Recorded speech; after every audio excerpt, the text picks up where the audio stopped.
All right, so good morning. It's definitely a really rainy day today, as you can see outside. It's not really, well, I got the tag on, we take it. So definitely a pretty rainy day, nonetheless, but we up early, getting to it. You'll probably see that I got we went ahead and did our backsplash. Yesterday I started cleaning up, painted the cabinets. I got all the videos, I just haven't been posting them. I just haven't posted it, not that I am not posting or anything like that. But today, we're gonna really wrap this up today.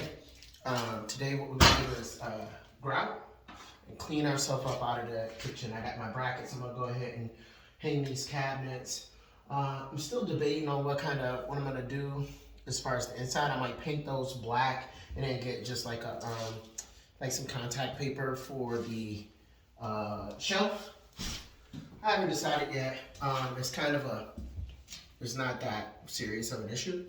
But the main thing for us today is to clean up, mop up, get ourselves out of here, go to the other room, start finishing up a lot of the other work that we need to do, and really start to kind of prep this thing to be finished. The main things we've been working on have been the floor and kitchen cabinets and getting this all set. Today we will be putting the kitchen sink in and getting that all prepped, faucet, sink, tightening this down. This is actually pretty tight, so like you gotta really work. So putting this down, but just so you know, if you ever go with the butcher block, or if you ever need to set a cabinet, you take your cabinets off, or you take your counter off and you want to redo it. These cabinets in here, they have a corner brace that braces the cabinet together, but in it is a small hole that you can drill up into your countertop. And so today we're gonna brace it totally down, so you won't be able to move this thing at all. Like even right now, like I used to be able to move it, I can't move it, so it is buckled down, but we're gonna go ahead and double that up and bracket it down into the cabinets, and this thing won't move.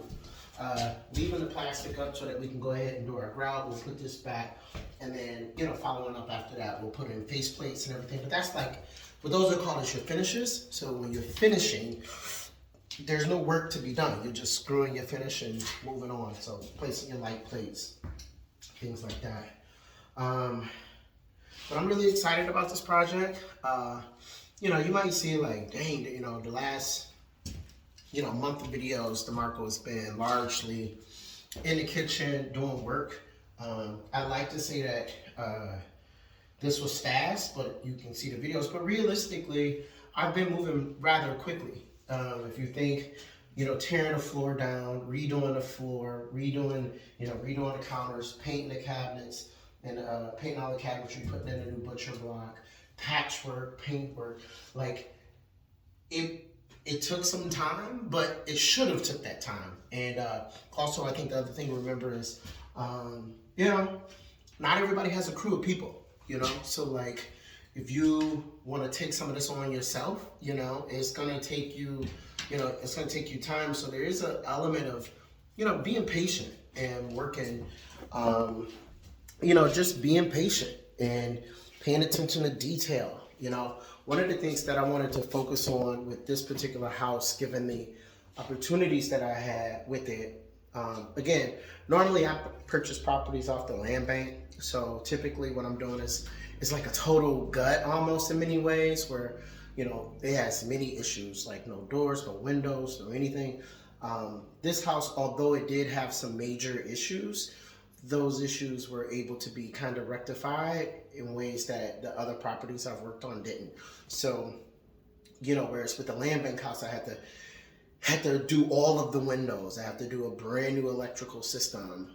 It doesn't have doors, it doesn't have windows, And so with this house, I didn't have to do all that stuff. I did have to do a lot of stuff, but I didn't have to do the full extent. So a lot of plaster, sanding, molding and stuff like that. Things that take time but don't take too much time.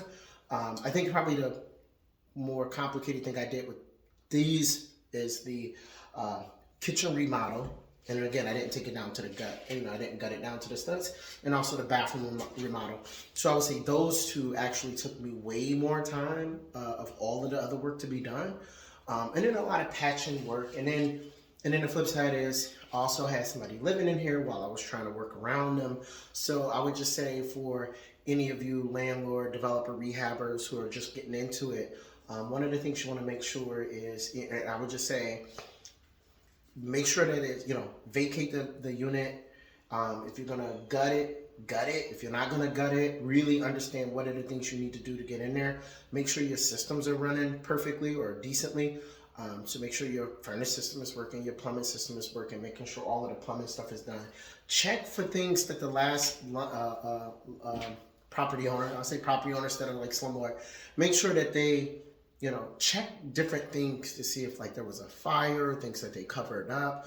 So for instance, when I was repairing the window molding in the other room and I was getting ready to paint, what I noticed was that the window seal was burned. And so when I went to, you know, fix it, it just broke because it was burned, right? And so those are things that you should be checking. Not that you should check it because this was painted and covered up. So it wasn't like I could really see, although I was like, something seems off here. So I would just say, just definitely put together a list of things to do and then attack that list. Not to say that we haven't done that, we've done it very well. You know, but, you know, just things come up. So did that take a long time?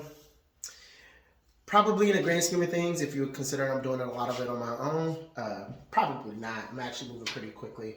And I'm only working on the weekends. So that's another thing for us 9 to 5 landlord developers. I think we get a mix in our head where we think that all of the developers or all of the rehabbers or property owners out there are like dedicated to doing this, you know, 24/7. Many of us aren't. Many of us work 9 to 5s. And so, you know, Monday through Friday, I'm basically working. So if you see me over here working on a Friday, trust and believe that I'm, you know, I got a little bit of downtime and I got a few hours in my workday that I can dedicate to this. Because remember, this is dirty work. So then I have to like go home, I have to change, I have to wash up. So before I start any work, so this is just me now, but before I start any work, I actually strip down into the clothes that you normally see me wearing, except these jeans because I just like wearing them. But when you see me with the plastic ones, like I've totally stripped down and then I'm into the new clothes and then I'm doing that. But then I get dusty, I get stuff in my hair. So imagine jumping on a Zoom call after that. Anyway, the point being is that I think that we oftentimes just think that there's this army of just, you know, profiteers out there that's just waiting to make cash and this is passive income. So they, you know, they're just winning hand over fist. And what I would tell you is the reality is not. Like, this is not, while this is passive income, once it's done, is really not that passive.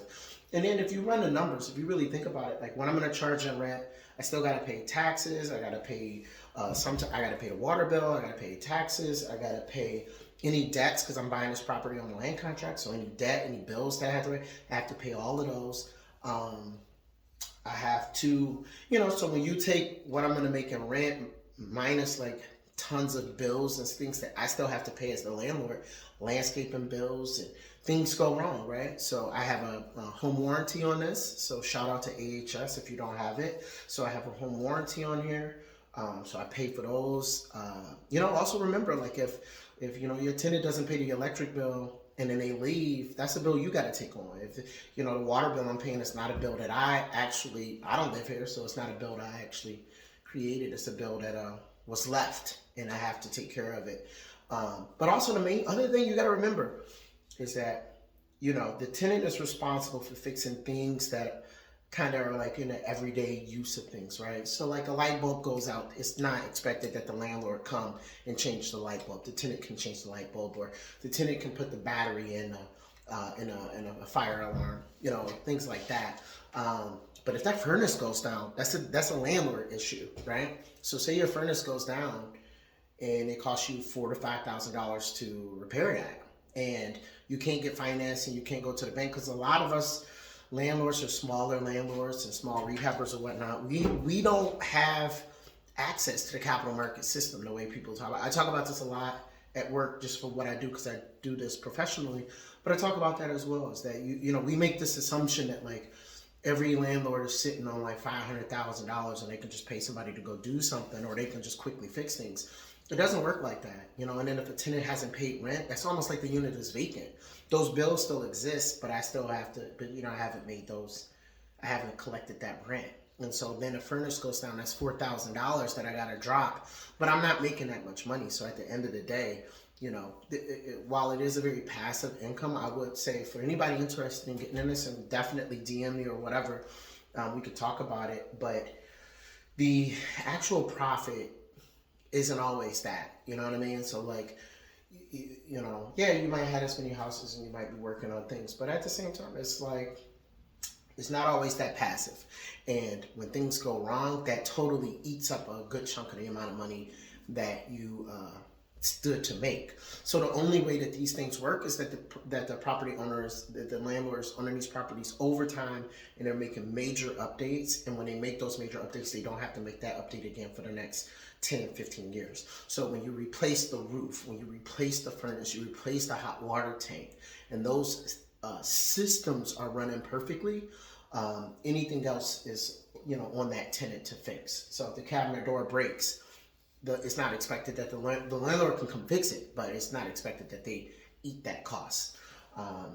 You know, but then everything everything happens. So, you know, a good landlord keeps a maintenance budget. So, you know, sometimes say for instance, the tenant breaks the faucet, the landlord fixes the faucet. They may try to charge the tenant for it, and maybe they do charge the tenant for it, but at the same time, it's better for the landlord to fix it to not cause any further problems that then they have to eat down the line because the faucet was broke, then the tenant tried to do something different, it screwed everything up, and now they have a bigger issue that they have to replace and repair, which costs them more money at the end of the day.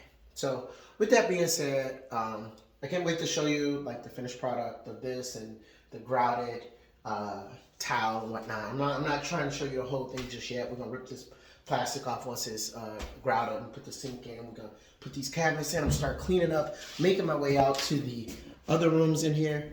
I'm gonna switch over just to show you, Rick. Just a update, really. Me and Matt, my guy, who low-key I probably should showcase him anyways. He does a lot of my, like I was saying in a different video, he does it, you know, got my thermostat doing what it's supposed to do. We repaired the floor. The tenant was ready to move in, but the floor was so bad. So I was like, bro, I can't do that.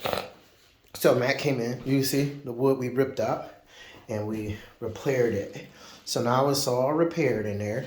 And what we're gonna end up doing is sanding these floors down before the tenant comes in. And that's gonna allow us to, you know, get this where it needs to be. I'm gonna paint this whole hallway. This is I wanted to test it. We're putting in the new door hardware. Should limit what I have to do. Paint, and then more sanding up there, and then more paint. So, but again, it's a lot of work, but it's also not a lot of work. I think it's just a lot of work for one. So anyway, with that being said, we gonna get to it. We're gonna get to work around here. So we're gonna get to work around here, getting some stuff done.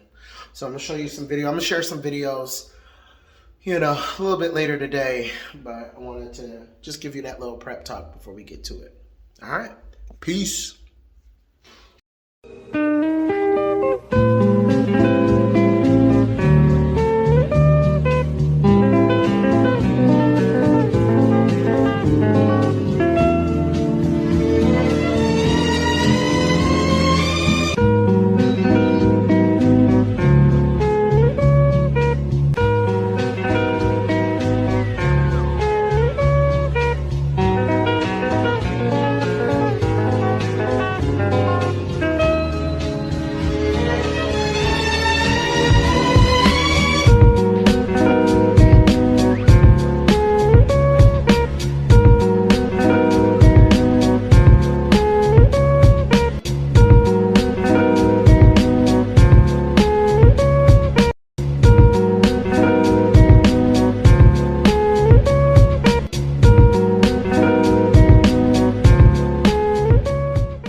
trying to find out. Sorry.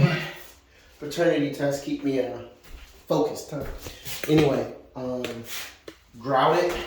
Now we clean it. Remember, I would keep like two or three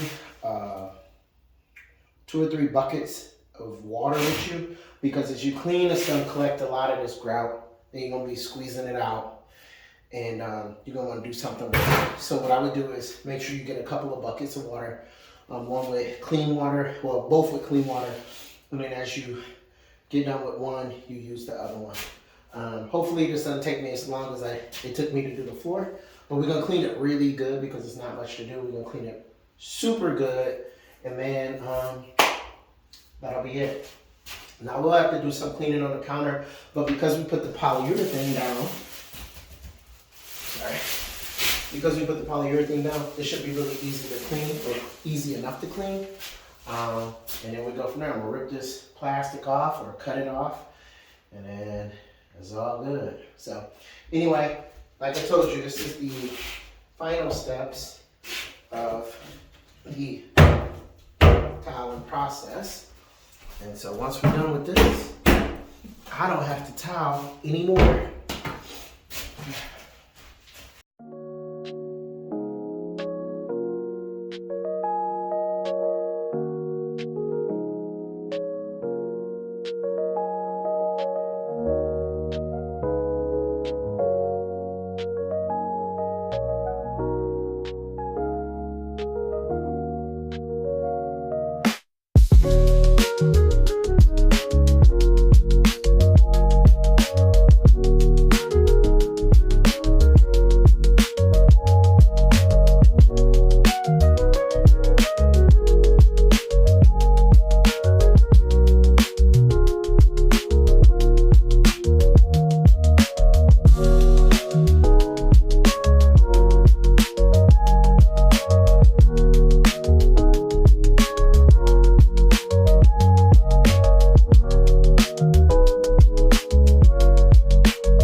Okay, so that's pretty much it.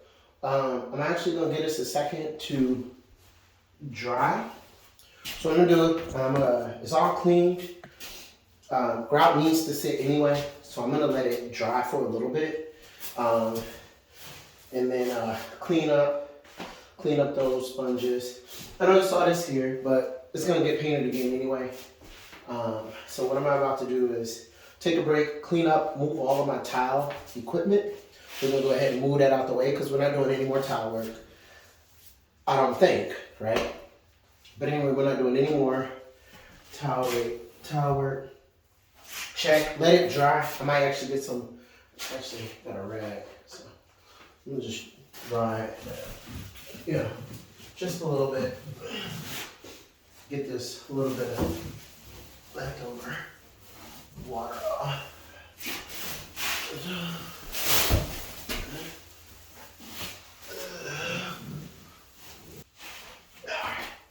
Okay, this is what it's gonna look like. See that?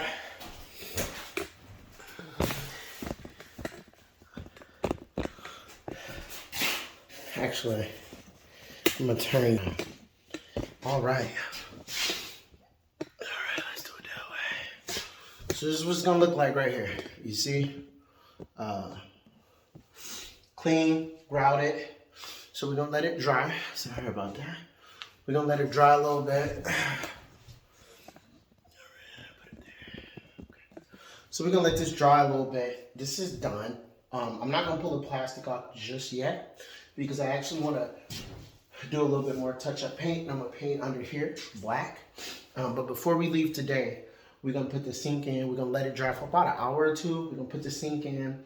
We're gonna rip this plastic up. I'm gonna clean the butcher block. We're just gonna wipe it down. Like I said, it's got polyurethane on it, so I should be all set with that.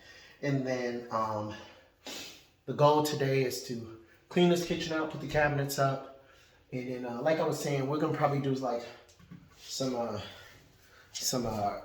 shelving, just some like shelf liners. We'll do that. But all in all, outside of locking this butcher board down, we're done. So with that being said, I'm gonna focus these lights over here, and then we're gonna clean up and peace.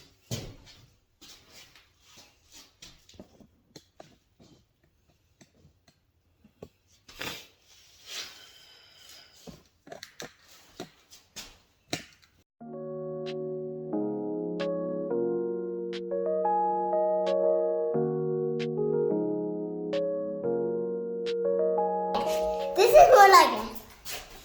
Not a magnet.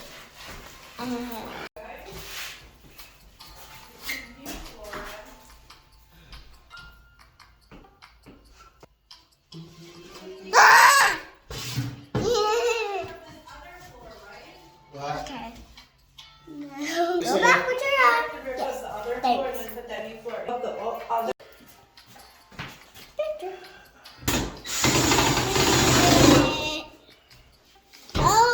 Okay. Now I just video. Good. I need to do this. Hey, chill out. Okay, this is right. I want more.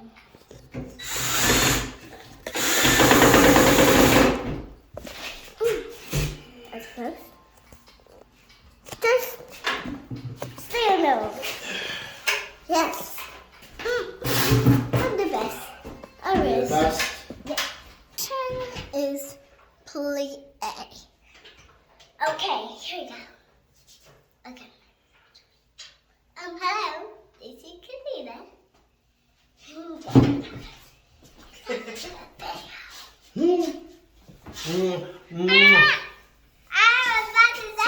Yeah, you can take a video. Who is that, Cleela? Take a good video. December 7th, 28. When's Santa coming? Tomorrow is Next week. Christmas Eve. Yeah. The Grinch hates Christmas. The Grinch hates Christmas. Hey! Get up! Get away from me! Hey, if you're gonna take a video, take a video. You're fun, Cleela. Okay. Oh, you need to. Ooh, that's a little close.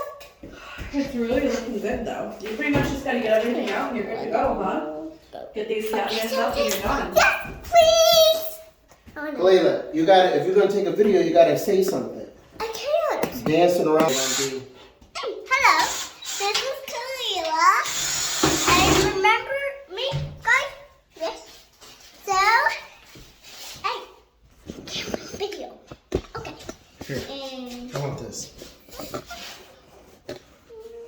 It help you out. hello, this is Kalila. Race activity 1 is 3,000. What? Kalila Grace and Sally 3,000 activity. Why don't you say, like, what you're doing? Like, what are you standing behind? Like, tell people what you're doing. Oh yeah. I'm standing by my kitchen, which is my house. Mm-hmm.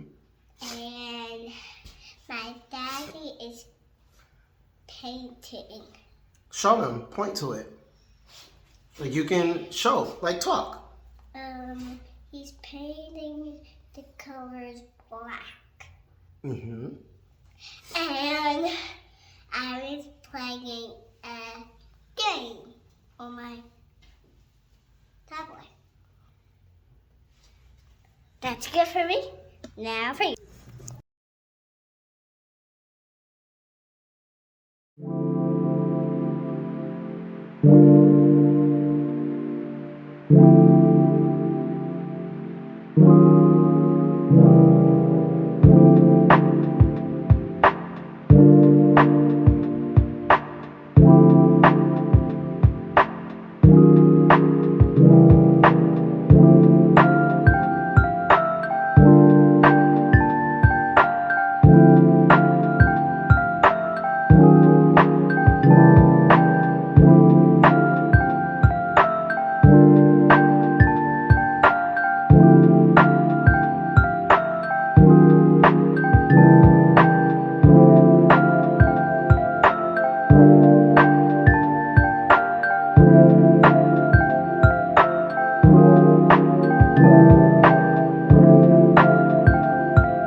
We done with this.